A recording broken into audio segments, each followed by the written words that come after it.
Even knowing that this down-and-out young man before me will one day hold power over the realm, I must break off our engagement. Because the day he ascends to the supreme throne will be the day I perish in flames. My fragrant soul scattered. In the secret chamber of his study hang hundreds of portraits, all depicting the same person, yet the one who stays by his side is merely a substitute. That substitute alone was enough to make me lose utterly and completely. Since I've been granted rebirth, I will cut off his path to success and trample her into the mud. I threw the marriage annulment letter at his feet, and meeting his shocked gaze, said with calm indifference, "Let's break off our engagement. Jing Xiar, you delirious from your recent illness." His eyes flickered slightly, but after the initial surprise, they were filled with arrogance, without a trace of panic. He knew I was ill, but this illness was because of him I had fallen into the water while searching for his family's ancestral heirloom jade. But the irony is, this was merely a wager between Princess Yun Yang and him. That day, Princess Yun Yang leaned lazily against the pavilion, her hair piled high and her splendid robes dazzling, mockingly laughing at my wretched state. "Sister from the Yu family, you've really worked hard. This jade isn't Gu Cheng's family heirloom at all. It is mine. I made a bet with him, and I never expected you'd truly be so deeply devoted to Gu Cheng. He won, so consider this jade his prize." Noble ladies from prestigious families gathered, while I was in a disheveled state, hastily retreating amidst everyone's mocking laughter. From then on, the name Yu Jingxi became the biggest joke among the capital's elite families. The so-called noble lady was nothing more than a stepping stone for her fiancé to curry favor and flatter another woman. Princess Yun Yang is the daughter of Imperial Consort Han, the most renowned woman in the entire capital. At first sight on the city tower, he lost his soul as if possessed. When the princess was in danger, he didn't hesitate to shield her with his own body from arrows. After I fell into the water, while I was still sick, he abandoned me at a single summons from the princess, turning instead to embrace her over wine at a tavern. That day, I dragged my sick body to stand among the crowd, together with those onlookers, watching the two of them behave intimately and pour out their hearts to each other. I saw with my own eyes his undisguised doting gaze toward the princess, and heard with my own ears everyone's teasing and mockery. This marriage arrangement for the legitimate daughter of the Yu family is probably hanging by a thread, Summoning joked. With peerless beautiful jade in hand, who would still care about rubble? The princess is exquisitely carved beautiful jade, while I am just scraps of stone. I am his fiancé, yet he has never cared about my feelings. Throughout the capital's elite families, they gossip about this behind closed doors, rumors flying everywhere. I am the laughingstock in everyone's mouths, but from beginning to end. He has never once stood up to defend me. Instead, he asked His Majesty not to blame the princess, saying he is willing to bear all punishment. Today, I am breaking off the engagement. This is a matter between him and me, yet Yun Yang insists on being the third party in between, pretentiously saying, "Dear sister, you must not ruin your own marriage because of my scandalous affair. Gu Cheng is a rare gentleman of integrity, a jade-like young master, who in the capital doesn't envy you for having such a jade-like fiancé. You must not impulsively break off the engagement." My eyes narrowed slightly, staring at her intently, and I just smiled and asked, "Everyone in the capital envies me, but does the princess envy me?" Her eyes looked toward Gu Cheng, then hastily withdrew her gaze. What a display of hesitation and unspoken words. "What are you saying, sister? Even if I envy you, he is still your man." As soon as she said this, I felt Gu Cheng's eyes light up, as if he had been waiting for her response, his gaze unable to move away even a fraction. Yun Yang tried to take my hand, but I dodged and avoided her. She lunged at empty air and fell sitting on the ground. She bent down, rubbing her leg, her delicate brows slightly furrowed, as if enduring pain. Gu Cheng's gaze grew 3 parts colder, as if wanting to severely punish me to appease Yun Yang's anger. "Yu Jingxi, You never thought you'd learn to harm people. A woman as scheming as you today's engagement breaking must be because you've latched onto a new high branch. Right? He is entangled with the princess yet. He says I am the one latching onto a new high branch. But if I were truly someone who clings to the powerful, why would I have accompanied him in my past life from obscurity to high office? The Yu family's status has always been worthy of any noble house. It is not your place to call off the engagement. He dropped that line, then turned to scoop up Yun Yang in his arms. Everyone watched with their own eyes as he carried Yun Yang away from the Yu residence. And when Yun Yang raised her eyebrows at me with a smile, arrogant and triumphant, she held onto Gu Cheng's arm as if showing off her trophy. Yun Yang never said she wanted him to be the prince consort. Nor did she ever express her love. Yet she had him running errands and staying by her side. Between her glances, there was all the gentle grace of a young woman, and each call of Gu Cheng was filled with tender affection, making him lose himself in it. Rumors ran rampant in the capital, with everyone saying that Gu Cheng abandoned me for Princess Yun Yang. Yi became the one he cast aside, while Yun Yang was placed at the apex of his heart, occupying his every thought and gaze. As if that still wasn't enough, he was just short of worshipping her as a goddess. Yun Yang's beauty was brought up by others once again. Some people even felt that I couldn't compare to Yun Yang, and my loss wasn't unjust. After all, she was the most renowned woman in the entire capital, with sons of noble families all falling for her. But Gu Cheng was merely a tool for her to prove her own charm. Today's Gu Cheng, though his family has fallen on hard times, is still the capital's famous handsome man, brilliant in literary talent and well-versed in music. Daughters of noble families would probably blush just from looking at him a few more times. But Yun Yang, such a woman with her eyes set so high, how could she be willing to marry down to a fallen young master? How could her pride allow it? If it were Gu Cheng 10 years later, wielding power over the realm, then there might be some possibility. But the truth behind all that loving devotion would probably crush her pride with her own hands.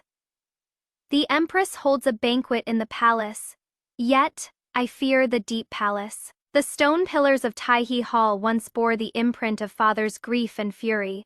Before the white jade steps knelt the entire Yu family. The raging flames in my memory still burn. The bone-deep pain has yet to fade. But that palace, which should have been reduced to ashes, now stands tall and imposing. I stepped into the plum garden, only to hear a cough. Looking up, I saw a man dressed in a moon-white robe with silver embroidery, clear brows and eyes, sword-like eyebrows and starry eyes, carrying a touch of openness, standing to the side in his long robes with wide sleeves, his exquisitely painted face too pale, his slender frame adding to his frailty. I recognized him, the current crown prince of the Eastern Palace.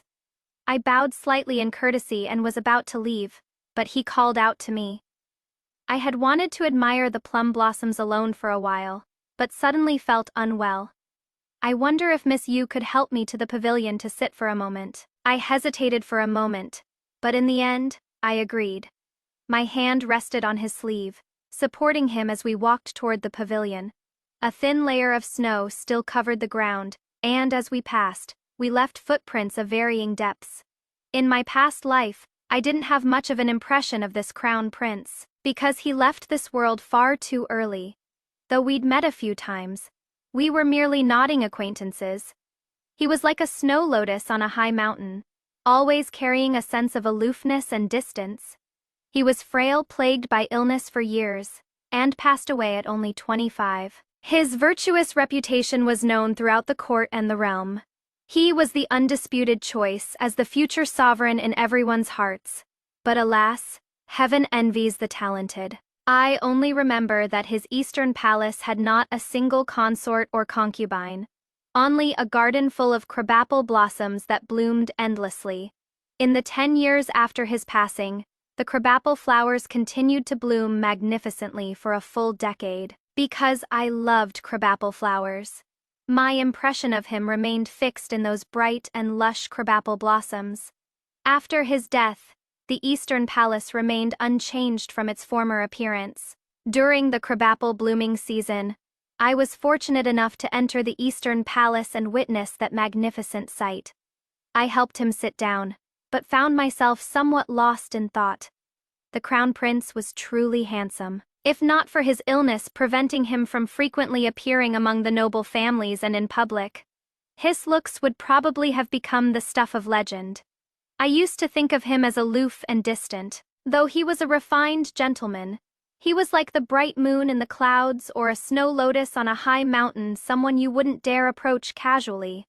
Just like today, if he hadn't spoken first, I surely would have turned and left. I am really about to cry reading this.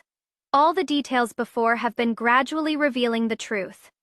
He helped her break off the engagement, protected her everywhere, sacrificed himself to save her in the thatched cottage, used thunderous methods to punish Yun Yang. Even the garden full of crabapple blossoms in the Eastern Palace, and the peach blossom fan he treasured for years, are all blatantly telling everyone he knew her long ago.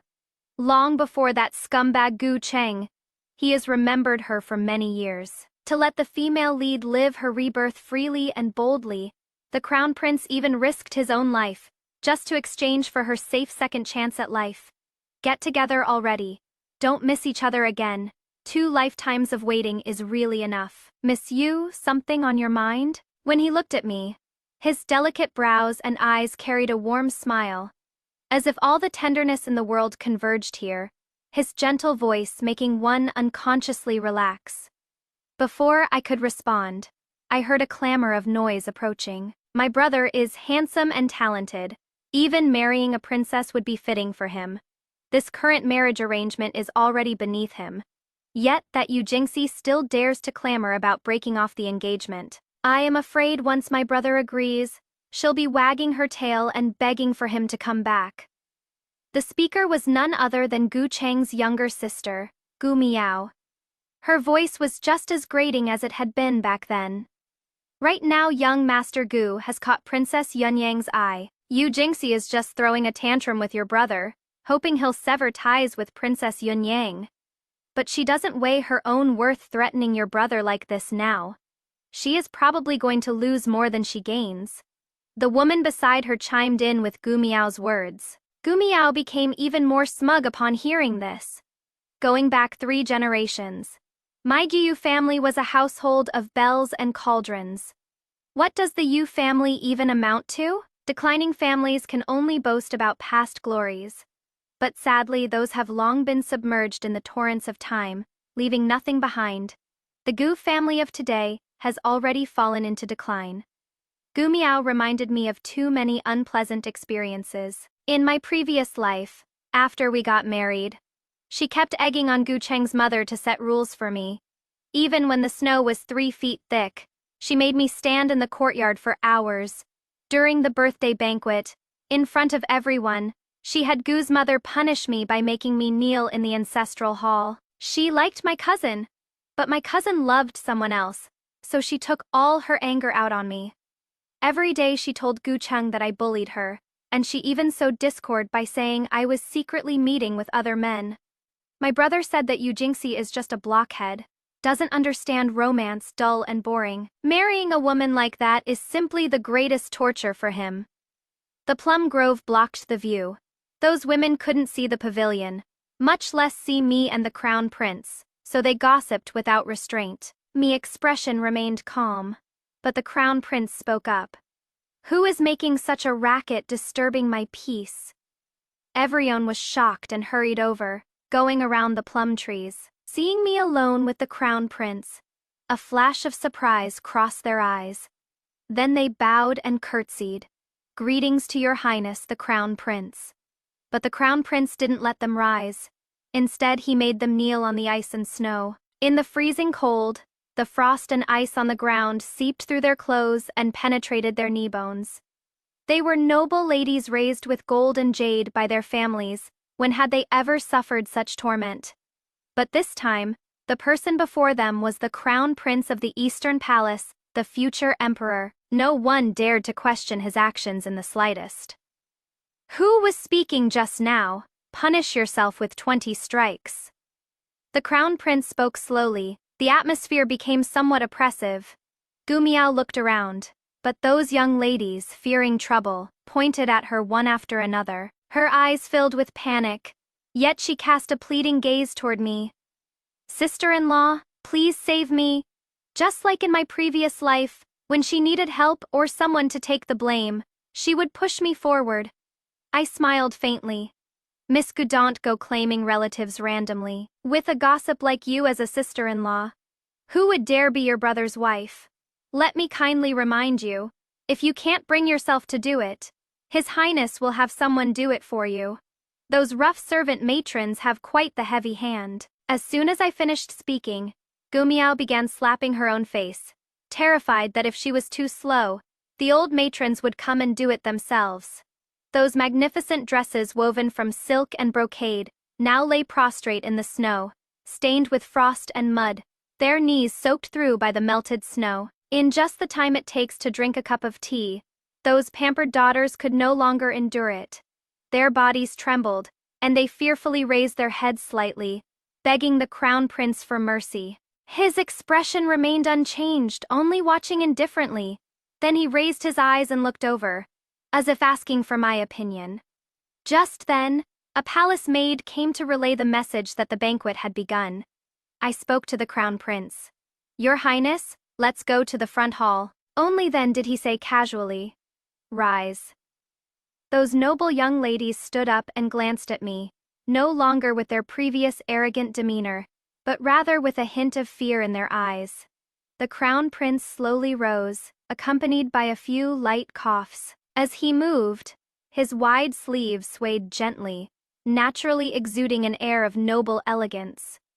I followed closely behind him, walking at his back, only to hear what seemed like a soft laugh from him. Then he turned and asked, "Feel better now?" I thought I had heard wrong. The crown prince, known for his virtue and concern for the world, could actually have such a childish gesture. I smiled and nodded. I am not someone who doesn't know what is good for them. He looked after me, so naturally I appreciated his kindness. He smiled back at me, bright as the clear moon, brilliant as the stars. I suddenly realized that the noble and extraordinary wise and virtuous heir to the Eastern Palace was just a 19-year-old youth. Having stayed on the pedestal for too long, he probably also felt lonely and bored. His status was noble, born to look down upon all living beings, aloof and distant, proud and dignified. But the world's expectation of him was to be a wise ruler in the future. With such heavy burdens on his shoulders, the one thing he could least afford in life was to act freely. Suddenly, I felt a bit sad. Samanon as good as him. Why, only 3 years left. I followed behind him and entered the great hall. Probing gazes from the crowd came at us, and we each returned to our respective positions and took our seats. That gaze impossible to ignore was none other than Gu Cheng's. I looked over following it, and there was actually anger in his eyes. What was he angry about? Angry that I came with the crown prince? The empress and noble consort Han didn't get along? So at the banquet she deliberately brought up this matter, bluntly saying that Yunyang acted absurdly and ruined the marriage arrangement between the Yu family and the Gu family. But before noble consort Han could speak, Gu Cheng stopped her forcefully, turning instead to say, "Your Majesty the Empress, you speak too seriously. The fault in the matter between Jingxi and me lies entirely with me. It has nothing to do with Princess Yunyang.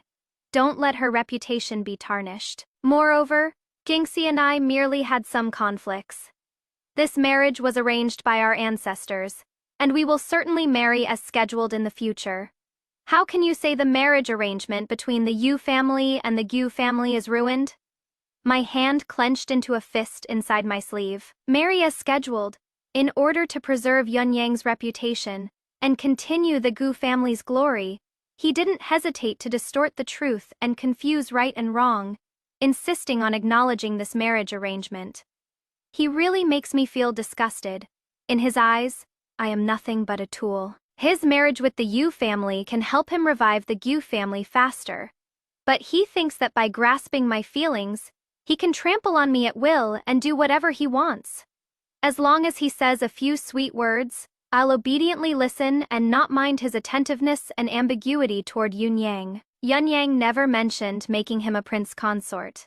Now that he has abandoned me, he'll get nothing.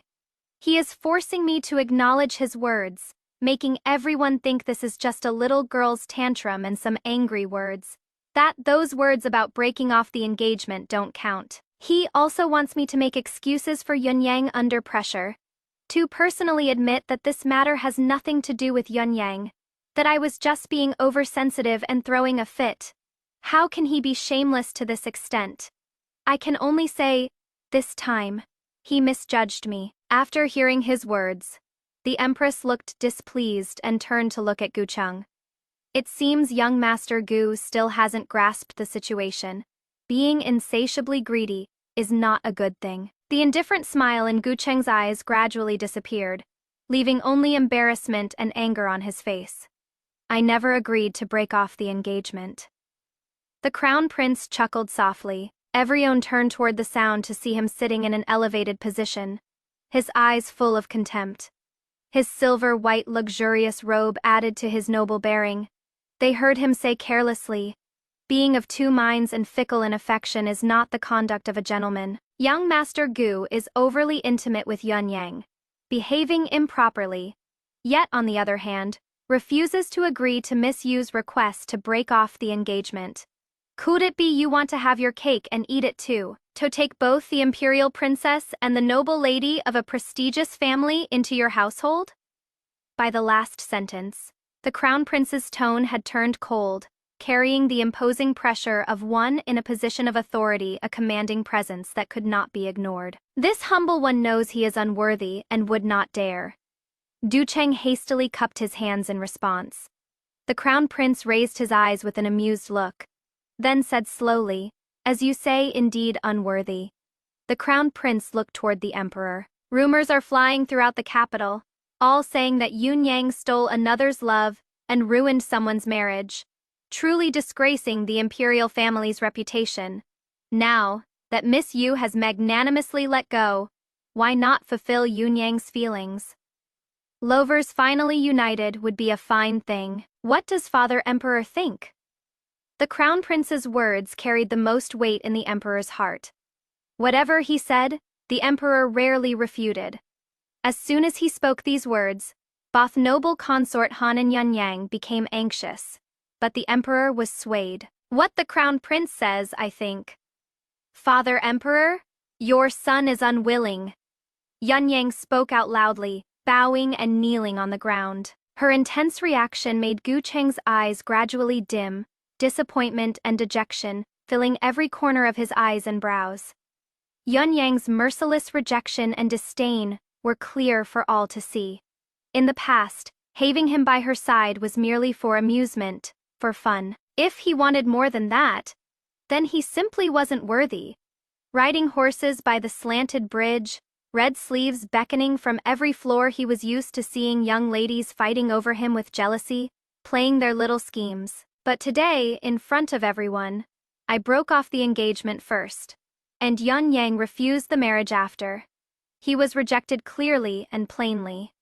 The Giyu family had long since fallen from grace, and the dignity he'd worked so hard to maintain was now crushed into mud, leaving nothing behind. Seeing Yun Yang's attitude was so intense, His Majesty spoke.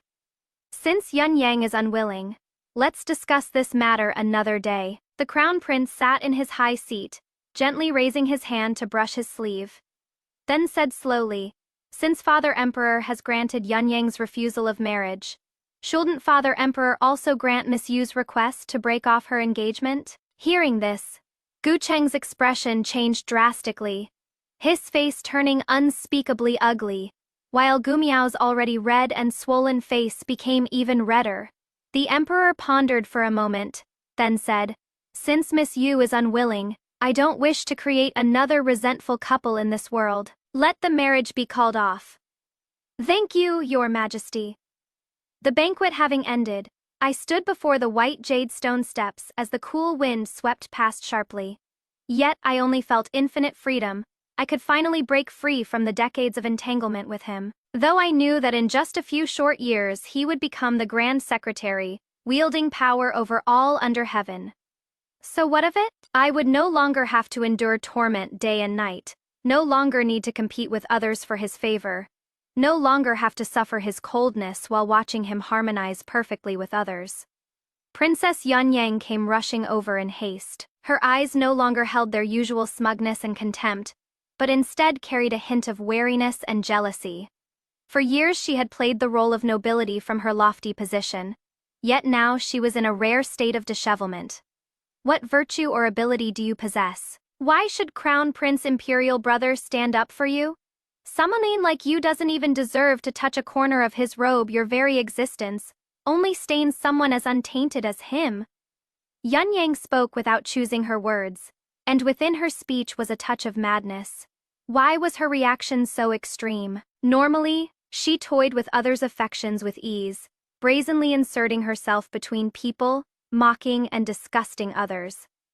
Yet she had always been composed and unhurried. But now she had lost her dignity, lost her grace, and even lost her reason, and all of this was not for anyone else, but because of His Highness the Crown Prince.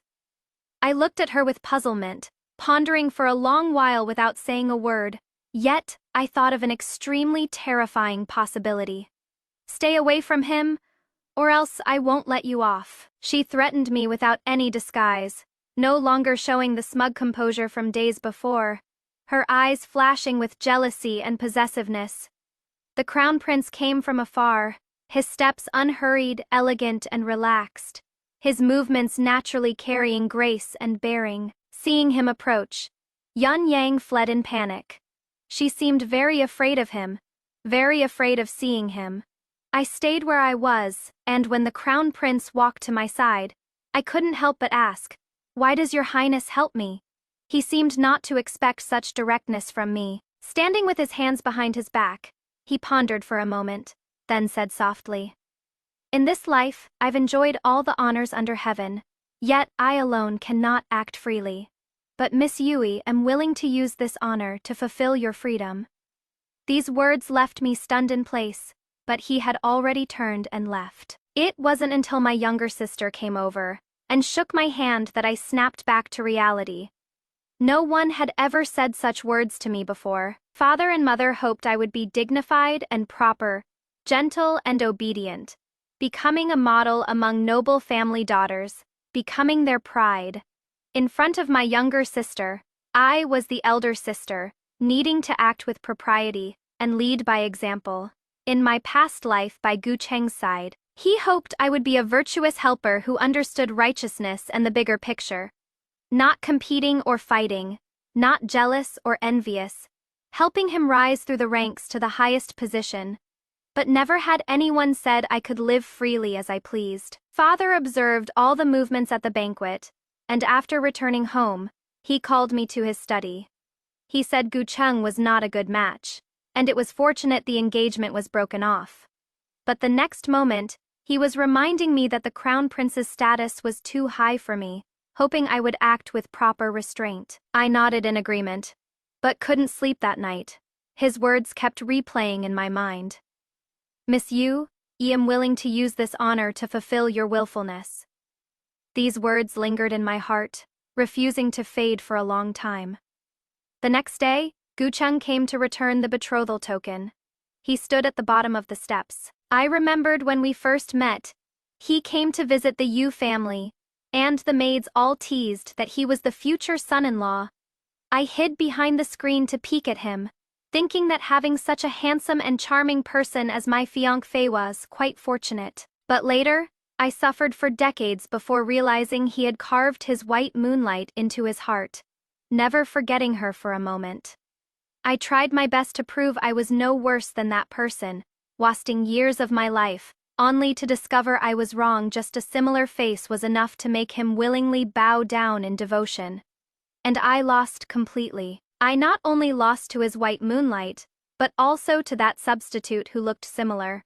I had the maid receive the betrothal token and turn to leave.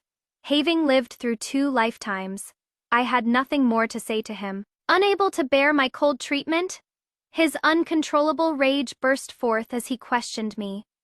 You are abandoning me now because you've latched onto the crown prince, that lofty branch. Right? You've fallen for him, thinking I am just a down-and-out young man who can't compare to the Eastern Palace's heir. So you can't wait to cast me aside. You Gingxi, never realized you were someone who worships the high and tramples the low, chasing fame and profit. The way you treat me today, you'll surely regret it someday. I sneered inwardly. If I truly were someone who worships the high and tramples the low, chasing fame and profit, why would I have married a down-and-out young man like him in my past life? Taken such meticulous care of him, had my maternal family look after him, and carefully protected his pitiful, pathetic self-esteem. Yet once he rose to success, he only wanted to trample me underfoot to prove he didn't climb to high position by relying on a woman. He loathed and hated those rumors, despised people saying he received favors from the Yu family. So he targeted the Yu family, opposing father at every turn, while giving me the cold shoulder, humiliating me, degrading me to dust, all to prove to the world that I was merely a mediocre woman, and that he rose to high position and revived his family's honor through his own efforts. As if a nameless fire surged to my heart, I shot back.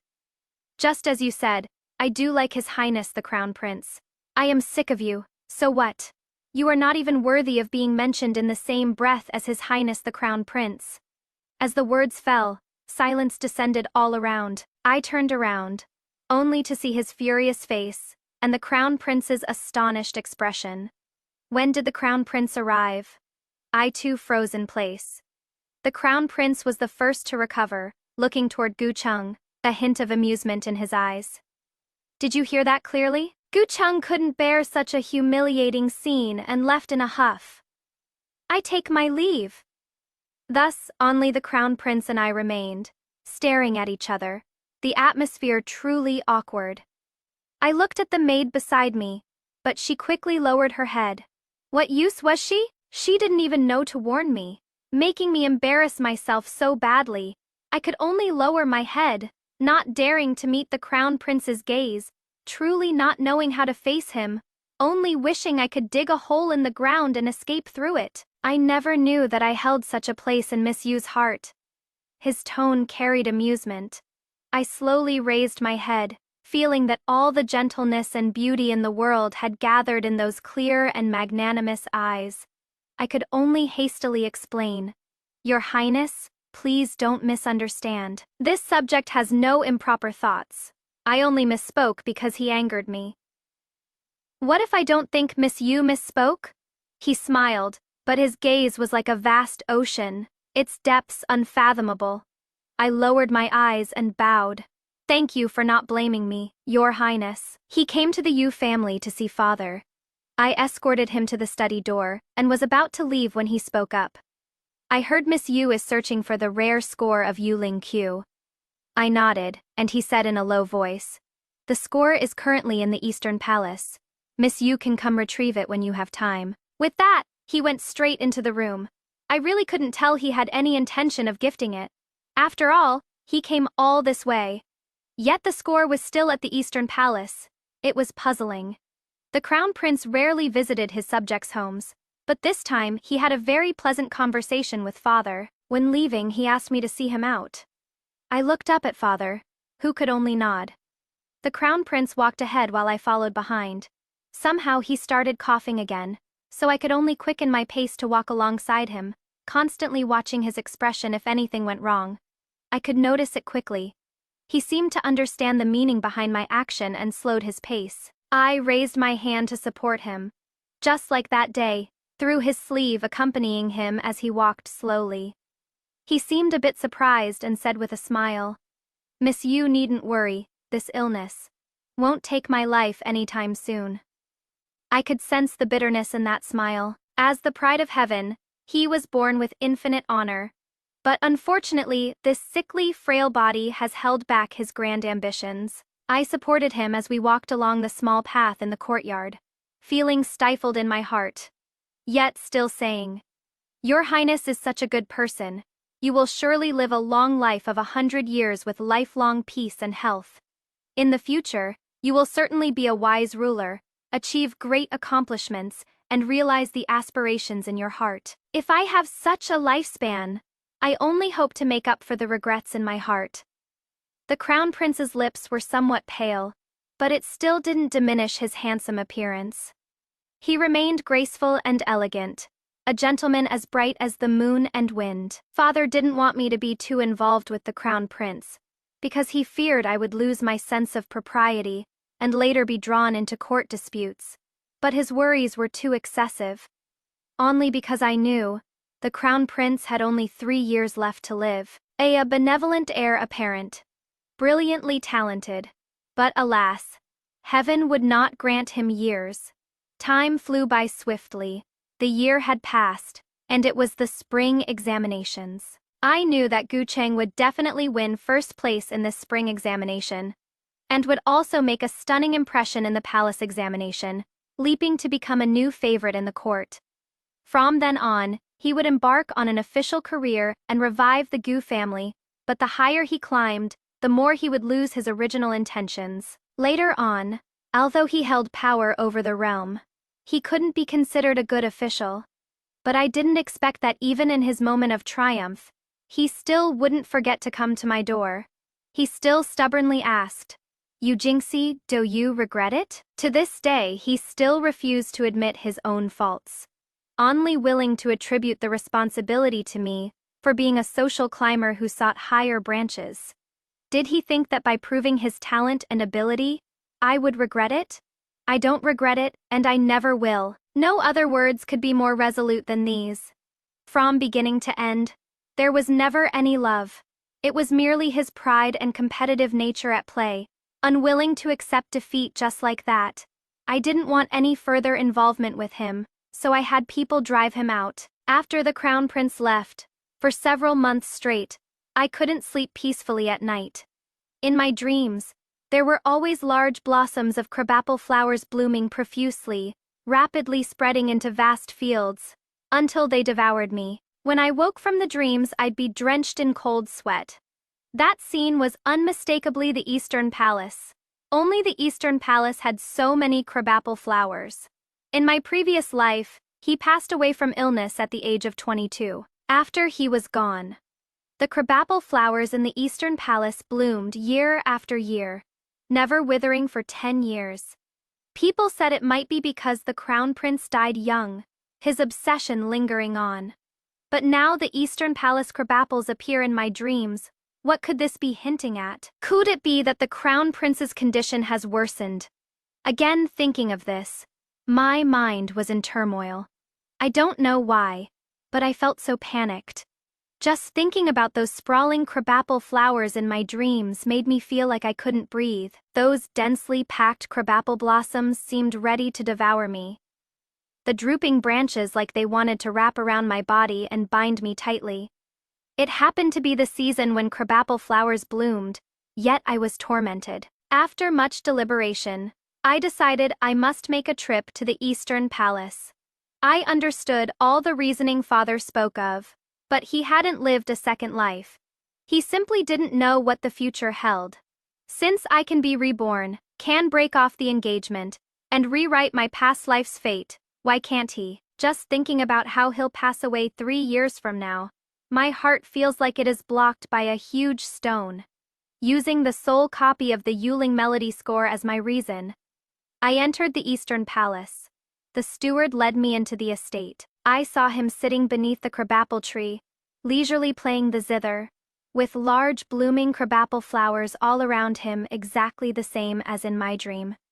The only difference was he wasn't in the dream. When the melody ended, he slowly walked to my side. "Miss you, have you been well?" After months apart, his complexion had grown even paler, and his frame was thinner than before. "I've been well. Is your Highness the Crown Prince doing well?" When I asked this, my heart was full of worry. He coughed softly. "Everything else is fine, except for nightmares in the middle of the night. In my dreams, there is this vast scene of blooming crabapples. When I came to look today, they've all bloomed. The exact same dream. What could it be foretelling? Why did your highness plant this entire garden of crabapples? This was a question I'd always wanted to ask. He pondered briefly, then said with some regret, I wanted to personally plant this entire garden of crabapples as a gift for my future crown princess, but unfortunately, what I couldn't bring myself to ask. Probably unfortunate that life is short, that we'll be separated by death itself. The girl who holds a place in your highness's heart is the luckiest person in this world. As soon as I finished speaking, he shook his head in strong disagreement. As long as I don't bring her misfortune, my wish is fulfilled. How dare I hope for anything else? No wonder in his previous life until the end, the Eastern Palace's inner court had neither consorts nor concubines. He remained alone and departed freely. He gave me that unique copy of the musical score, but I wasn't happy. He was the crown prince, the heir of the Eastern Palace. All physicians under heaven could be at his command.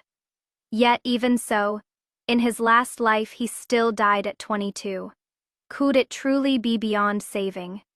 Even while plagued by illness, I never saw him show an irritable or impatient expression. His eyes always contained the utmost gentleness and serenity, along with a magnanimous bearing of one who had seen it all. I've heard that Miss Yu's musical skills are unparalleled. I wonder if I might frequently visit to seek Miss Yu's guidance. After speaking, he coughed softly, his pale complexion also indicating his deteriorating health.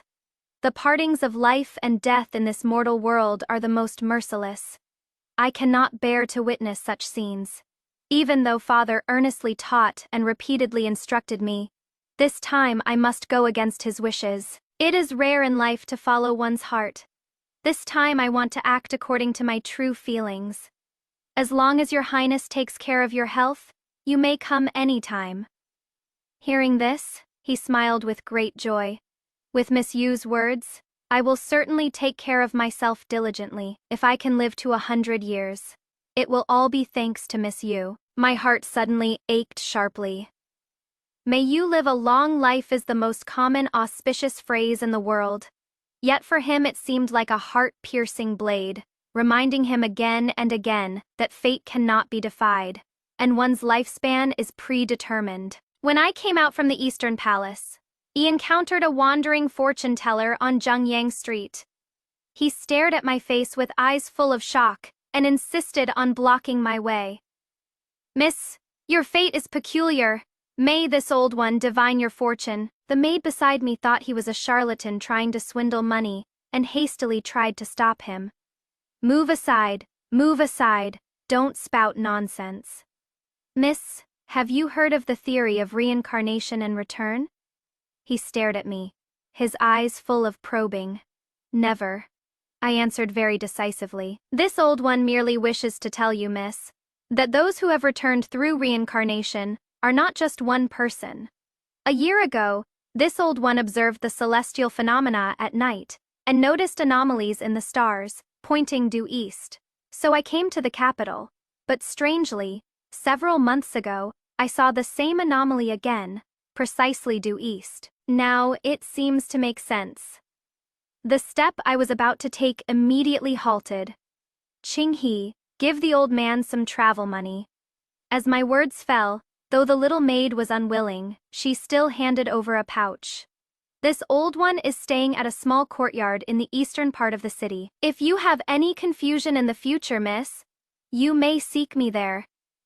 Having said that, he slowly walked away, and the maid was still muttering about charlatan swindlers. But inside my heart, monstrous waves were surging up. The composure I'd barely managed to maintain was now on the verge of collapse. Returned from another life? He got it right. But who is the other person, friend or foe? And that person returned before me. The strange phenomenon from several months ago, the timing matches mine perfectly. Then, who was the one who came back a year ago? After I returned to the manor, he had nightmares every night, often waking in the middle of the night. It felt like someone was gripping my throat, making it impossible to breathe. I struggled desperately, but found myself powerless. I thought that with rebirth, I could change my past life's ending. But now I realize that as the curtain rises, I am just a speck of dust within it. The gears of fate still move along their track, beyond anyone's control. So will my ending. The Yu family's ending still be the same as in my past life. Gu Cheng will rise to high position again, but I know the final outcome, his high position won't stop at Prime Minister. Being the most powerful minister can no longer satisfy his ambition. With the young emperor incompetent and unfit for the task, he'll replace him, wielding absolute power, ascending to the throne. And father, with his proud integrity, won't submit, unable to turn the tide or prop up the collapsing edifice. He can only demonstrate his resolve through death. In the Taihe Hall, he'll sacrifice his life for righteousness. His loyal and proud spirit will enrage Gu Cheng, now the new emperor. After that, the entire Yu family will fall, and I too will perish in flames deep within the palace. And at that time, his empress will be Yunyang, princess of the old dynasty, empress of the new. If the other person who returned is Gu Cheng, then in this life his rise to power will only be faster and smoother, and the Yu family's path to destruction will also accelerate. If the other person who returned is Yunyang, we wonder what she would think. Would she rather be a princess of the old dynasty, or the empress of the new dynasty? If the one who returned is someone else entirely, then in this life, everyone's fate will once again head toward the unknown. The wild thoughts at night made me lose some weight. Every time mother sees my exhaustion, she doesn't understand what I am worrying about. She has invited many physicians to treat me, but I know this is a sickness of the heart. Seeing that the medicinal decoctions aren't working, she thought of taking me to pray to gods and worship Buddha. But on the way there, we encountered danger. A group of men in black were clearly coming for the Yu family's carriage, and their target was obviously me. I ran out of the carriage, drawing their fire, so those people couldn't bother with mother and the others anymore. But I twisted my ankle on a small path and rolled down a small slope. The slope wasn't high, but I was captured by those people. They tied me up and brought me to a thatched cottage, seemingly to take me to see someone. I saw Yun Yang slowly emerge from inside. She lifted her chin slightly, looking down from above with contempt and disdain in her eyes. She slowly descended the steps, used her hand to lift my chin, her coldness fully displayed. Those slender nail guards caressed my cheek, making one's whole body turn cold with fear, hair standing on end. I warned you to stay away from the crown prince, my imperial brother. Why didn't you listen? Her voice was full of coldness. The obsession within it was frightening. She had never been this serious about Gu Cheng before. My speculation was further verified. The princess moves among the young masters of the capital's noble families, enjoying their pursuit and admiration, yet never taking it seriously, toying with their genuine feelings, trampling on them at will. So this is the reason. Her gaze swept over to me. I told you to stay away from him. Yet you played the zither with him, admired flowers together, came and went together. It seems you've treated my words as nothing but wind passing by your ears. I faced her anger, smiling stubbornly. Princess, don't forget that the crown prince is your imperial brother. He is your older brother. This sentence seemed to hit her sore spot. Rage churned in her eyes, hatred surging. Older brother? No, he is not. The emotion hidden in darkness that could never see the light was thus exposed before everyone. She shrieked in humiliated fury, full of resentment. What I detest most is when others say he is my older brother. If it weren't for that, why would I have to hide so painfully? Madness already showed in her eyes, wishing she could eliminate me immediately. I've hidden it for so many years, thinking it would be enough to just quietly watch him. No other woman has ever appeared by his side. If it weren't for you, this beautiful situation wouldn't have been broken. But you appeared. So how could I allow you to take him away? Her love was very twisted. Even though my jaw was being pinched painfully, I still laughed mockingly. If you hadn't seduced Gu Cheng first, causing all those rumors to spread, How would he and I have broken off our engagement? How would I have had the chance to appear by the crown prince's side? The root cause of everything lies with you. So how can you blame others? Hearing this, she raised her willow leaf eyebrows slightly. You mean that down and out fellow Gucheng? The only thing of value about him is that pretty face of his. He is only fit to be a plaything, to amuse me in idle moments and relieve this palace's boredom. He was the one who threw himself at this palace's side. How could this palace possibly let such an opportunity pass? Past life and present life. So this was how it was. Both Gucheng and Yun Yang are arrogant people. I really want to see what their faces will look like when they learn the truth someday. Perhaps what Yun Yang thinks is deep affection also has some hidden circumstances. Right now, under someone else's roof, I had no choice but to bow my head. I changed my tone and said, "The crown prince has no interest in me. The princess has misunderstood we are completely innocent, with no entanglement whatsoever. Whether he has interest or not, you appeared by his side and made him treat you specially. That in itself is the greatest mistake." She seemed possessed, her eyes and brows full of viciousness. What does the princess intend to do? Though afraid in my heart, I still maintained a calm demeanor on the surface. "I won't take your life, but I'll make you suffer worse than death. Tomorrow you'll appear in the busy marketplace with your face ruined and your reputation destroyed." Her smile was just like a venomous snake, sending chills down one's spine, destroying one's appearance, ruining one's reputation. A secret, unspoken love suppressed for so long could actually make someone lose themselves to this extent, vicious to the point of inhumanity. As long as the princess releases me, I will stay away from the crown prince. Those words come too late. I already gave you a chance. She took the sharp blade from the attendant's hand and slowly raised it. At that critical moment, an arrow broke through the air, grazing past her and embedding itself in a pillar. While her hand stained her sleeve red, I looked back to see the person standing in the distance holding a bow, dressed in silver-white robes. It was unmistakably the crown prince. He strode over quickly. Yun Yang had already collapsed to the ground in fright, her eyes instantly reddening. "Imperial brother." But his expression remained cold and aloof, his demeanor icy. He lifted his hand to help me up, untied the rope around my wrist, didn't spare Yun Yang even a glance, and escorted me toward the carriage. Yun Yang was still calling out desperately behind us. Without looking back, he only said coldly, "Go confess your crimes and accept punishment before Father Emperor yourself." After I got into his carriage, he suddenly pulled me into his embrace. I froze on the spot, forgetting to push him away, letting him hold me so tightly, as if afraid I would disappear the next moment. That treasuring and cautious gaze, I had never seen it in Gucheng's eyes in my previous life.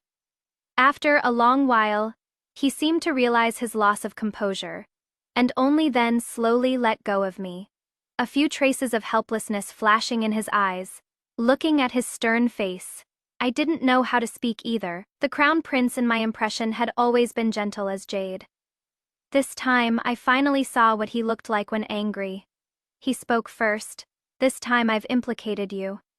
He took out the medicine from the hidden compartment, poured it into his palm, and gently rubbed it on my wrist. I instinctively tried to pull back, but he held on so firmly that I couldn't move at all, and could only let him apply the medicine for me. From the meaning in his words, he had known about Yun Yang's feelings all along. Yun Yang is not a true imperial princess. Consort Han cannot bear children, and Father Emperor pitied her loneliness in the deep palace.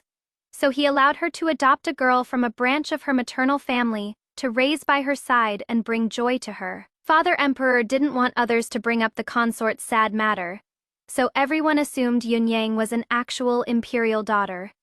Was he explaining this to me? So Yun Yang was just a minister's daughter, adopted by the consort and thus granted the title of princess. She wasn't of imperial blood and had no blood relation to the crown prince. No wonder she kept saying the crown prince wasn't her brother. Unfortunately, she was granted the title of princess in her childhood, and the emperor didn't want to bring up consort Han's sad matter. Everyone in the palace, high and low, treated her as a real princess. With her status set for this lifetime, those feelings of hers were destined to be difficult to speak of. The gifts of fate indeed have their prices secretly marked. She enjoys the honor of a princess, fine clothes, and exquisite food, destined to exchange something for them. If she were still the daughter of a branch family of the Han clan, she could openly express her feelings to the crown prince, and perhaps even create a beautiful story. But now the honored status of princess has instead become shackles and chains. The crown prince saw the red marks and bruises on my wrist. A trace of self-blame flashed in his eyes. And then he said with a grave expression, "Such things will never happen again." I could only comfort him. Fortunately, there was no real danger. Your Highness shouldn't blame yourself too much. The crown prince's eyes darkened slightly, those dim and deep eyes, wondering what he was contemplating. Usually seeing him frail from illness, I didn't expect that today. He could actually draw a bow and shoot arrows with such skilled archery. If he didn't have this body full of ailments, perhaps he could gallop across battlefields, expand territories, and achieve great deeds, instead of being confined to the small space of the Eastern Palace. He lowered his head and carefully massaged my hand. My heart seemed to ripple with waves. The way he stood, holding the bow just now lingered in my mind. When he strode over, the hem of his silver-white ornate robe fluttered gracefully. His bearing and demeanor were unmatched in this world. He escorted me back home. Mother, seeing I was safe and sound, finally felt relieved, and then said a long string of grateful words to him. I heard him cough softly, his body standing straight without showing any sign of abnormality, but that pale complexion couldn't be faked. When I asked about his health, he just smiled and said it was nothing, instead instructing me. I will handle today's matter properly myself. Not a single word will leak out, rest assured. At a time like this, he was actually concerned about preventing rumors from spreading to avoid damaging his reputation. Had he ever considered whether his body could withstand today's exhausting rush? Before I could ask, he had already started coughing repeatedly. He covered his mouth with a silk handkerchief, but I clearly saw it slowly staining crimson. He quickly put away the handkerchief, still pretending to be fine in front of me. I didn't want to expose him, watching as he boarded the carriage, but when stepping onto it, his steps seemed somewhat unsteady. I hadn't left the residence for many days, yet I heard the outside world had changed. The 11 tribes of the northern D grasslands wanted to form a marriage alliance with Great Shah, seeking to marry a Great Shah princess. There were at least 3 princesses of suitable age in the court, but no one expected the marriage candidate to be Princess Yunyang, the most beloved daughter of the emperor and imperial consort Han. It must be the crown prince's doing. That day he said such things would never happen again. Perhaps at that moment, he had already figured out how to deal with Yunyang. The 11 tribes of the grasslands, located in the northern desert, a barbaric land beyond civilization, sending a princess who has lived in luxury and enjoyed all the glory to marry there, never to return for the rest of her life, is truly the cruelest punishment for her. There is no punishment heavier than this. He is punishing him with the rest of her life. But would Yunyang really be willing to marry off just like that? From what I know of her, probably not. I just didn't expect she could go that far. She trampled the entire royal family's dignity under her feet as an act of defiance. On the day the emperor held a banquet to entertain the northern D envoys, she entangled herself with Gu Cheng, their behavior crossing all boundaries, deliberately letting people catch them. The whole absurd scene was unbearable to watch, and under everyone's gaze, the emperor lost all face. But what is done is done. What could the emperor do? And Gu Cheng's muddled state of mind was clearly the result of her secretly scheming against him. And now, with this absurd farce, she has blocked the path to the marriage alliance. His Majesty flew into a rage, but in front of the envoys, he could only change it on the spot, saying the marriage alliance candidate would be Princess Hejia instead. The emperor's word is law yet, Because of Yun Yang's madness, he went back on it to salvage the royal family's reputation and cover up this scandal. He granted marriage to Yun Yang and Gu Cheng on the spot. Gu Cheng could now be considered a rising star in the court. Having entered the Hanlin Academy at such a young age, everyone saw his future as boundless. But with this scandal, his future prospects had become worrisome. With the emperor's displeasure, plus scholars and nobles placing utmost importance on reputation, if he wanted to rise to great heights again, it would likely be difficult. As the crowd dispersed, and the farce came to an end, Yun Yang looked at me with eyes full of hatred. But today's outcome was entirely of her own making. I wouldn't pity her. After all, when she wanted to ruin my appearance and destroy my reputation, she never showed a moment of mercy. Feeling sorry for one's enemy is the greatest cruelty to oneself. Not to mention the old debts from my previous life had yet to be settled. Gu Cheng's expression was quite interesting. Yun Yang used to be someone he desired but couldn't have. Yet now she eagerly set up a trap for him, using this absurd affair to change the fate of the marriage alliance, willing to sacrifice her own reputation and even his future prospects. He and Yang Yang were alike in their arrogance and pride, and equally selfish and self-serving fated in the previous life. They were indeed destined to become family again in this life. But I could see that in his gaze toward Yun Yang at this moment. There was no longer the infatuation and attachment of the past, only resentment and anger. I smiled faintly and turned to leave. The fate between those two was only just beginning. When I came out of the palace, the crown prince's carriage was stopped at the palace gate. "Miss Yu, let me take you back." I stepped up into the carriage, and he reached out to help me. The carriage headed toward the Yu family estate. Just before getting off, I finally asked the question. My words were probably so shocking that they left him frozen in place. "Your Highness, would you marry me?" My voice was slow and steady as I looked at him with a faint smile. My calm expression made it clear this wasn't an impulsive act. His clear eyes reddened slightly. His lips parted as if he had 1,000 things to say, but in the end, not a single word came out. He turned his head slightly, no longer looking directly into my eyes.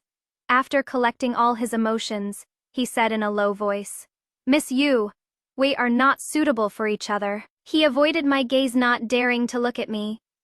"Is it really that we're not suitable? Or that you are unwilling? If your Highness has no feelings for me and won't agree, then I'll distance myself from you. From now on, I'll keep my distance and will have no further connection." I looked straight at him without any evasion, but his glassy eyes flickered with pain and struggle. I continued speaking. "Many years ago during the Lantern Festival, I met a very good-looking young man. At that time, he collapsed onto the steps by the river due to illness, his face full of pain with beads of sweat dripping from his forehead. I was young then, so I sat beside him and fanned him. But he took a liking to the peach blossom fan I made with my own hands. When his attendants took him away, he actually took my fan with him. Thinking back later, that fan wasn't worth much money. But what made it precious was that I had woven a strand of my black hair into the 100-colored knot at the fan's tail." The crown prince's eyes flickered. This person who was always composed, measured, dignified, and proper now actually showed signs of nervousness. His fingers unconsciously rubbed against his sleeves, as if he still hadn't figured out how to answer me. That day when I entered the Eastern Palace, I actually saw that peach blossom fan lost for so many years carefully placed there.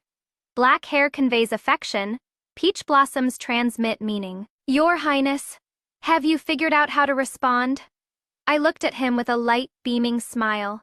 Panic flashed through his eyes, flustered as if someone had seen through his thoughts. In this life, he helped me break off the engagement, protected me at every turn, and disregarding his own safety, rescued me in the thatched cottage and severely punished Yun Yang. Each and every matter, I saw clearly and understood completely. If the garden full of crabapple trees in the Eastern Palace was just a coincidence, then how should the peach blossom fan treasured for many years be explained? So it turns out, he and I met so early, even before Gucheng. But in my previous life, we were merely nodding acquaintances. I forgot about that young man who took my peach blossom fan. And he never came looking for me either. Our fate ended with that peach blossom fan. Miss Yu, you've misunderstood. After a long while, his words fell, so icy cold. A gentle voice could actually speak the coldest words in the world. I only felt bitterness in my heart. I understood all his concerns. But here and now, I was going to be insistent. I was going to push him. Your Highness, the choice you think is good for me might also be watching me jump into a pit of fire with your own eyes. Having returned for another life, must we repeat the same mistakes? Even if my ending in the future is still death in the netherworld, trapped in a desperate situation, you still won't change your mind? As my words fell, his composed expression finally crumbled, his eyes full of shock. No, it won't happen. So your Highness really is the other person who returned. I raised my eyes and stared at him. You were testing me? I shook my head.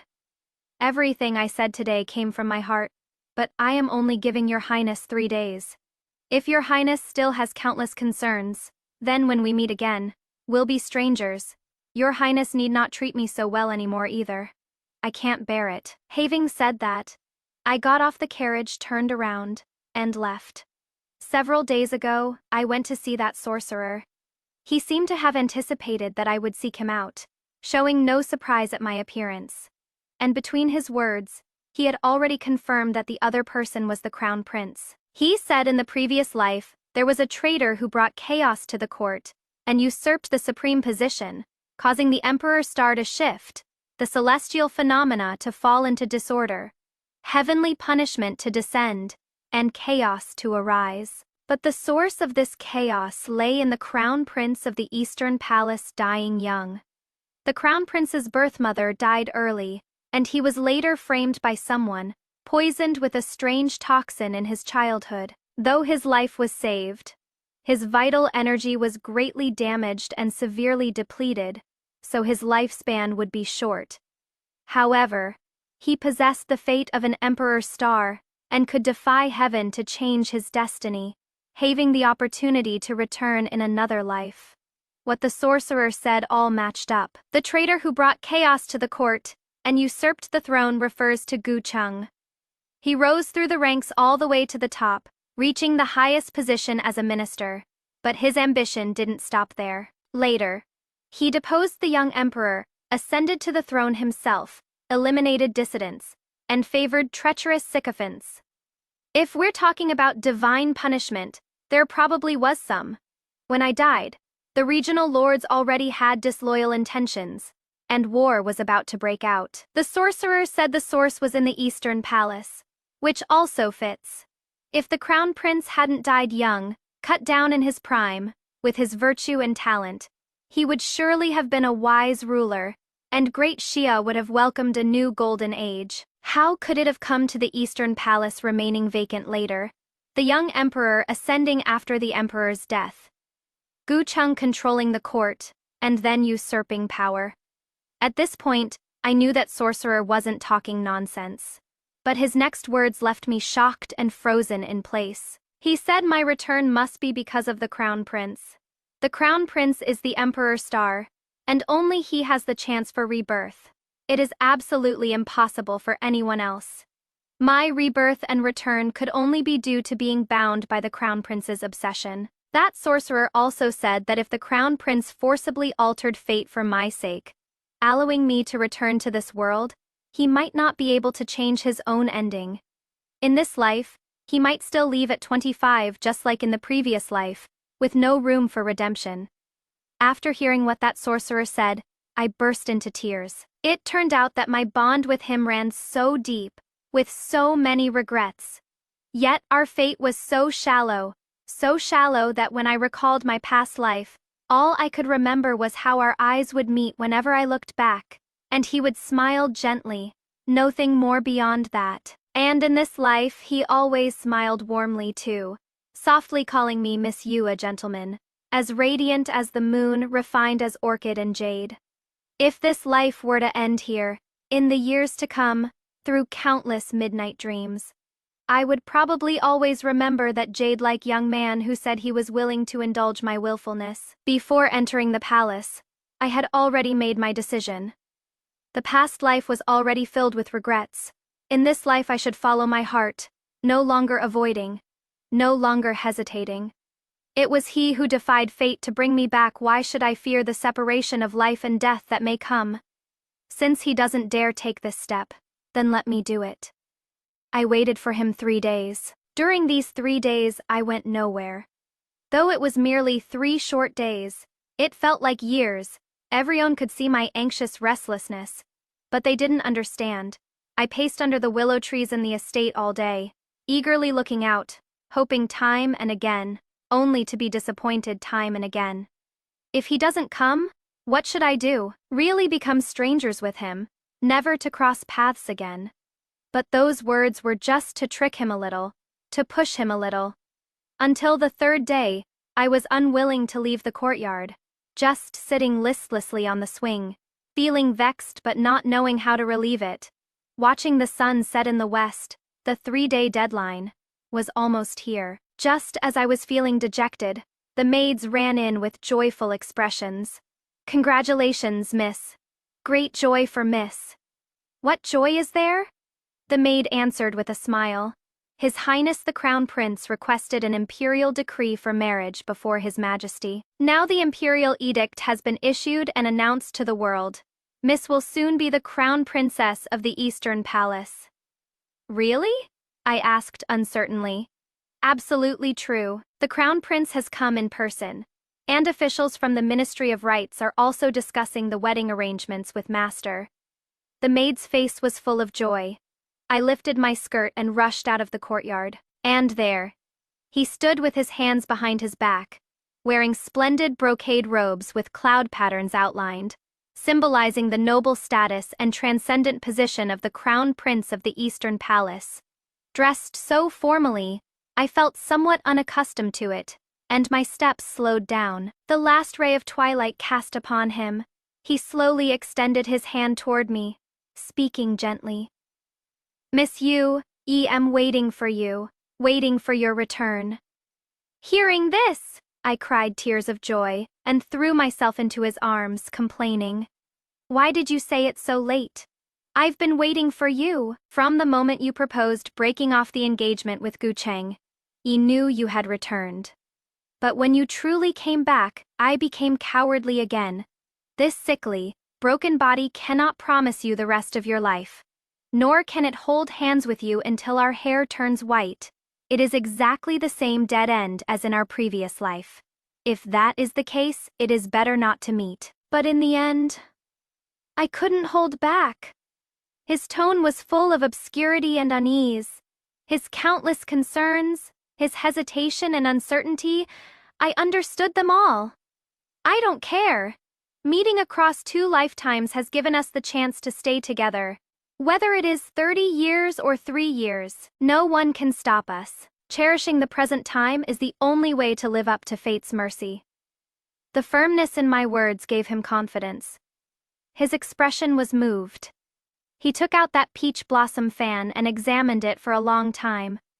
"In our previous life, my gaze forever followed your figure. While alive, I personally planted a garden full of crabapple blossoms. But sadly, no one appreciated them. After death, this peach blossom fan accompanied me, buried deep in the underground palace, sleeping for many years." As his words fell, I recalled what the sorcerer had said. So that is how it was. The peach blossom fan carried his obsession. And within the 100-colored knot at the fan's tail was a lock of hair. This was the reason he could summon me back. But the price paid for this was far too great. I no longer wanted to think about how this life would end. I could only hold him tightly. I once saw with my own eyes you in phoenix crown and bridal veil marrying another. Yet I couldn't even stand before you to confess my feelings. At that time, I was merely a dying person unworthy of delaying your remaining years. My heart felt as if pierced by needles. If in this life I don't take the initiative to step forward, don't push him a little, then the outcome between him and me in the future won't change one bit. Perhaps when he suddenly passes away, I can only sigh with regret. After all, in the eyes of the world, we're still strangers with no connection, without even the standing to grieve. I let go of him, then stared into his eyes. Never had my resolve been more firm than at this moment. In this life, I want to stand openly by your side, become your crown princess, stand shoulder to shoulder with you. I want our engagement settled early. I want the whole world to know that our love runs deep as the sea, or fate bound for 3 lifetimes. I want to share the same bed in life and the same grave in death. After 100 years buried together in one place, sleeping together in the underground palace. My voice carried a choked sob, me words filled with determination and sincerity. I don't want all these past events to be buried by time. Nor do I want such deep feelings to be considered as having no connection whatsoever. He and I should have been together all along. He and I have crossed life and death, crossed past and present lives, meeting across 2 lifetimes. There should be traces. It shouldn't be erased clean without a mark. His eyes reddened, yet revealed joy and relief. He smiled softly as he pulled me into his embrace. Since you are not afraid, how could I retreat? Thank you for giving me courage. Father and mother came from not far away. When they arrived, they naturally heard my resolute words. He was willing to use his own chance to change fate in exchange for my return. The years we have now are all given by him. He has already defied heaven itself. So why should I care about what fate decrees? Now, I only want to walk alongside him. Our wedding was set for 3 months later. Though the Ministry of Rites handled the grand wedding, he still insisted on personally overseeing everything. He said that when the crown prince takes a wife, it should be known across the 4 seas and celebrated throughout the realm. The capital should be carpeted in brocade red, adorned in the splendor of a prosperous age. Everyone could see how much he valued this marriage. He personally went to the Yu family to present the betrothal gifts. Though father and mother felt bittersweet, they still smiled. Mother said that meeting such a person in one's lifetime is not easy. A brief time together filled with deep love and affection is better than marrying someone you don't love and suffering through the rest of your life. They were happy for me too.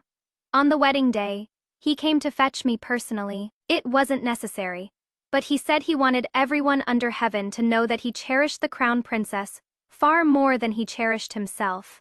He carried me into the Eastern Palace. After the ceremony was complete, he held my hand tightly and smiled. Yu Jingxi and Shen Lanji have finally become husband and wife. His smile seemed to contain tears. Beyond the joy was a tinge of bittersweetness. This journey had truly been extraordinarily difficult. Your Highness, call me Lanji. He stubbornly corrected how I addressed him. After marriage, he treasured me like a pearl, and I cherished our time together just as much. As for Yun Yang's reckless behavior, it thoroughly enraged His Majesty. After the Northern D envoys left the capital, she was stripped of her princess title, removed from the Jade Registry, and restored to her identity as a daughter of the Han family, no longer bearing the noble title of an imperial princess. Gu Cheng was demoted to Changzhou and about to leave the capital. Since Yun Yang had already married him, she naturally had to go along. This fate and life trajectory, so vastly different from the previous life, was truly lamentable. On the day they left the capital, I happened to be returning with the crown prince from our villa in the suburbs, and we met at the city gate. Though Yun Yang had shed her lofty princess status, when she looked at me, the resentment and hatred in her eyes were even stronger than before. When she looked at the crown prince, her eyes were full of unwillingness. Gu Cheng was utterly dejected at this moment. The demotion had dealt him a blow far greater than I'd imagined. He was obsessed with reviving the Gu family, but now he was getting further and further from that goal. In the end, it was still Yun Yang who spoke first. Yu Jingxi, you've still lost to me. You haven't truly won. She was probably talking about Gu Cheng. In earlier years, I was devoted to Gu Cheng, while she toyed with his affections, ultimately disgusting me and tearing us apart. She felt that when it came to Gucheng, Yi had lost to her.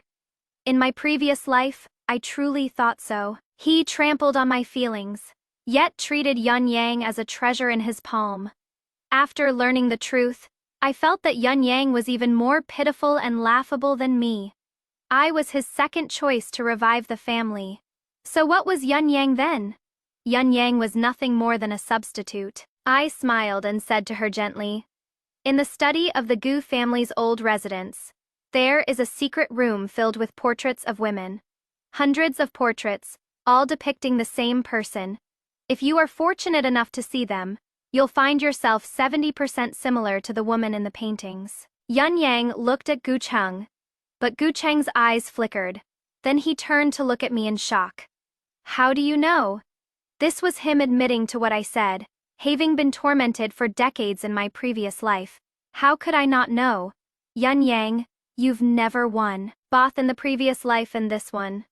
I didn't say the second half of that sentence out loud. That girl was the daughter of Gu Cheng's wet nurse. The two were childhood sweethearts, but the marriage arrangement between the Yu family and the Gu family was set by their ancestors and couldn't be changed. But he wanted to resist this marriage, so he made a pact with that woman to elope. Unfortunately, they were caught by the Giyu family, and that woman ultimately died in despair at the Giyu residence. That same year, the Giyu family was implicated in the Wu Tai case and suffered greatly, falling into decline ever since. Only then did Gu Cheng come to the Yu family's door and acknowledge this marriage arrangement. I thought it was a heaven-sent match, but it turned out to be a karmic debt. I was his second choice, the ladder he used to climb to success. After he rose to the highest position, he still fawned over Yun Yang endlessly, holding her dear to his heart.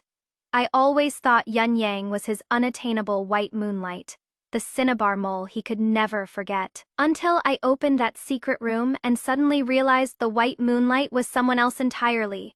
What I couldn't compare to wasn't just that white moonlight, I couldn't even compare to her substitute. But that was all from my past life now that I've returned. I don't love Gu Cheng anymore. I've long let go. The one who is now obsessed and suffering humiliation is only Yun Yang. She thought she could toy with all the men in the world. She treated Gucheng as a plaything, thinking he was devoted to her. But now that the truth is revealed, Gucheng only saw her as a substitute too. All his kindness and tolerance toward her were only because of that similar face. He was making amends to the woman he wronged, that woman who had already died. Proud and arrogant as Yun Yang was, she was nothing more than a substitute. This fact alone was enough to crush all her pride. This passage is written so brilliantly, no melodramatic screaming, no forced whitewashing, just the truth, peeling back layer by layer, and the characters' emotions stretched to their limits. From the female lead's calm composure, to Gu Cheng's shocked evasion, then to Yun Yang's pride collapsing, every detail hits right in the heart. I feel sorry for what the female lead went through in her past life, applaud her clarity in this life, and find Gucheng and Yun Yang's endings deeply satisfying. As a college student, I really love this kind of clear-headed, independent female lead who isn't obsessed with romance, and I love this villains getting their comeuppance satisfaction. After finishing it, the impact really lingers. I've savored it several times, and the more I do, the more gratifying it feels, and the more I appreciate how rare the female lead's clarity is. She froze in place, eyes full of desolation, and finally laughed alone, laughed until tears came. Is what she said true? Gucheng was also enraged. Now that she had no power or influence, he figured there was no need to be cautious anymore. He blurted out to Yun Yang, "Yes, but you are not even half as good as Mon Yang." In his anger, Gucheng's gaze remained fixed on my face. A wandering fortune-teller said that in this life I was supposed to have a virtuous wife, hold high position, and stand in the imperial court, but because I failed a good person, my marriage went wrong, my fortune scattered, and I'll live an ordinary life and meet a bad end. I looked at his regretful, uncontrolled face and chuckled softly. It has nothing to do with me. You Jinxie, you say you have no regrets, but I I regret it more than anything. The carriage moved slowly forward. Lanji and I exchanged a glance, our hands clasped together. The love and hatred of others had nothing to do with us. Time flew by, and in the blink of an eye, 2 years passed in a daze. I did everything I could to nurse the crown prince back to health, but I could sense there was no improvement. In fact, his condition was deteriorating. That sorcerer said that to the southwest, there was a wandering physician. If we could find him, there might be a glimmer of hope. Large numbers of men and horses were dispatched. Yet there was still no news. It happened to be a turbulent autumn, with unrest everywhere. Gu Cheng was demoted to Changzhou, but unexpectedly he took the opportunity to join under Prince Muan's command, inciting him to harbor treasonous intentions and start a rebellion. Prince Muan was wildly ambitious, raising troops in revolt. Chaos had already emerged across the land. In this life, I still underestimated Gu Cheng's ambition. I thought that with his career setbacks, his frustration and lack of success, trapped at the bottom, he would no longer have the opportunity to overstep as he did in his previous life. I never expected he could still stir up trouble and provoke conflict. The emperor commanded the Grand General to lead troops to quell the uprising. Smoke of war rose across the land, and I remained devoted in the Eastern Palace, watching with my own eyes as his body grew weaker day by day. But I was powerless. I had long anticipated this day. Yet when it truly arrived, that pain and helplessness were enough to drown a person. He had already begun coughing up crimson blood, yet deliberately hid it from me. I pretended not to know and continued to act carefree in front of him. He still forced himself to stay alert, playing Feng Chu Huang for me. Until he finally couldn't hold on anymore, and leaned on my shoulder. Saying slowly, "Jingxi, fate has been decided. Forgive me, I cannot accompany you anymore." I shook my head desperately. No, I don't believe in fate. Even though illness plagued him, tormenting him until his final moments, he still smiled like this, smiling until the end, with a few traces of tears. But I am unwilling to leave just like this. His hand brushed across my cheek, whispering in my ear, "If my soul returns one day, I shall be with you." After those words, his hand slowly fell, and the wall in my heart collapsed with a thunderous crash, crumbling apart. Tears flowed uncontrollably. At first, my heart felt pain, but later it became numb. Extra chapter: years ago, Imperial Brother spoke to me of supernatural matters, asking if I believed that people can be reborn. The speaker was the 9th prince, the crown prince's most trusted brother. I initially found it absurd, but later realized that in this vast world, nothing is impossible. I quietly listened to him speak, responding with silence. He planned for years, paving the way for you, only so you could live the rest of your life freely and without worries. Don't let down his devotion. It turns out that in the 3 years since marriage, he never had a moment of ease either. I'll keep waiting until he wakes up. My voice was low, but my resolve remained unwavering. He was harmed in his childhood, poisoned with a strange toxin. Though his life was saved and those who harmed him were dealt with, his suffering has continued ever since. That day, the Eastern Palace's assistant minister rushed back with a wandering physician at the last moment to perform a secret healing technique on him. The process was extremely perilous, and now he has been unconscious for many days. I dare not leave his side for even a moment. The turmoil has settled. The great general has returned victorious. Prince Muan has been executed, and Du Cheng has also perished, killed by Yunyang's hand. This ending doesn't surprise me. Yunyang is proud and arrogant. She would never allow herself to be someone's substitute. Yet Gu Cheng deceived her for 2 entire lifetimes. He cherished her, doted on her, worshipped her like a deity, bowed before her as a subject. Only because she resembled her, bore an uncanny resemblance to that woman he owed a debt to. Yunyang also met her tragic end. She didn't love Gu Cheng, saw him as a tool, as a plaything.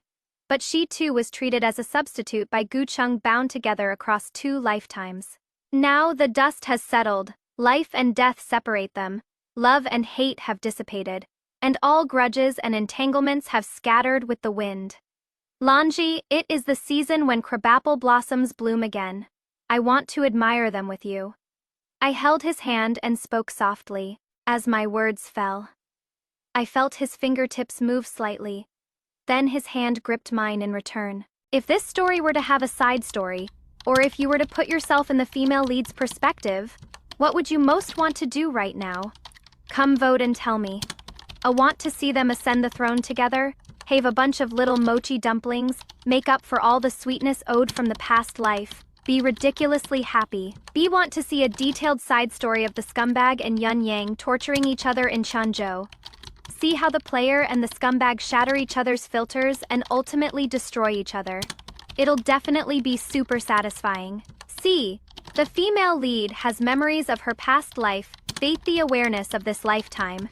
Might as well just rule from behind the curtain, become a legendary empress who holds power over the court.